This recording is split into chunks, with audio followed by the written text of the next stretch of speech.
Сәлем достар, каналыма қош келдіңіздер. Сіздермен бірге мен Гүлназ Қасымбек. Бүгін сіздерге өте дәмді, тойымды кешкі астардың бірі нан салма деген тағамның рецептімен бөліспекшімін. Менімен бірге дайындауға шақырамын. Ең алдымен қамырын дайындап аламын.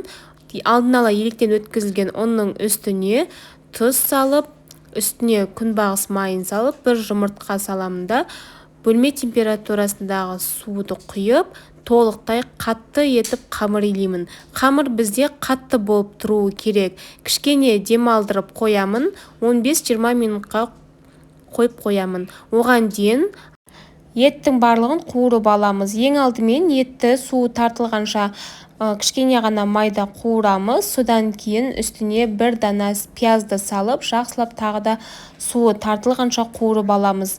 Мұнда менде қызанақ, яғни помидор, сәбіз және де болгар тәтті бұрышы. Барлығы жұмсарғанша жақсылап қуырып аламын. Бетін жауып, кішкене орташа отта бұқтырып қуырамын. Содан кейін үстіне томат пастасын саламын. Томат пастасын салып, бір кішкене ғана чеснокты салып жіберіп, жақсылап барлығын қуырамын. 4 бұрышты етіп туралынған картопты салып, тағы да араластырып, орташа отта кішкене қуырып аламын.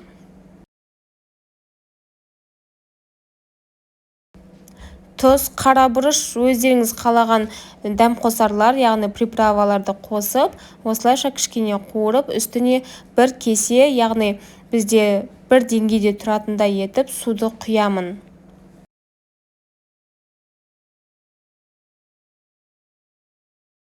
Иіні қанған қамырды жақсылап жұқа етіп жайып, осылайша өз қалауларыңызша лапша тәріздес, яғни кеспе тәріздес етіп, шет жақтарынан бастап кесіп шығамыз.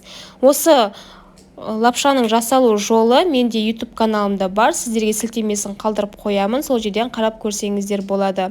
Бізде кеспеміз толықтай бетіне қарай шыққанша бір рет қайнатып аламыз. Менде шамамен 5 минут уақыт кетті. Енді ыдысымызға ең бірінші жаңағы кеспені саламыз. Содан кейін үстіне салмасы ретінде қуырылған етімізді, картоптарды саламыз. Алдағы неше түрлі қызықты видео рецепттерінде жіберіп алмас үшін каналыма жазылып қойды ұмытпаңыз, және де лайк басып, комментарий жазып қойыңыздар.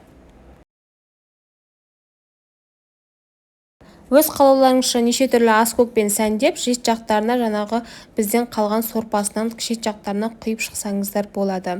Осымен біздің нан салмамыз дайын, өте дәмді болып шығады, және де бұл тағам оңтүстікте өте танымал деп те айтуға болады. Бұны кейбір жерлерде нан салма дейді, немесе майқамыр деп те атайды. Осымен дайын болды. Ас болсын, келесі видеода кездескенше.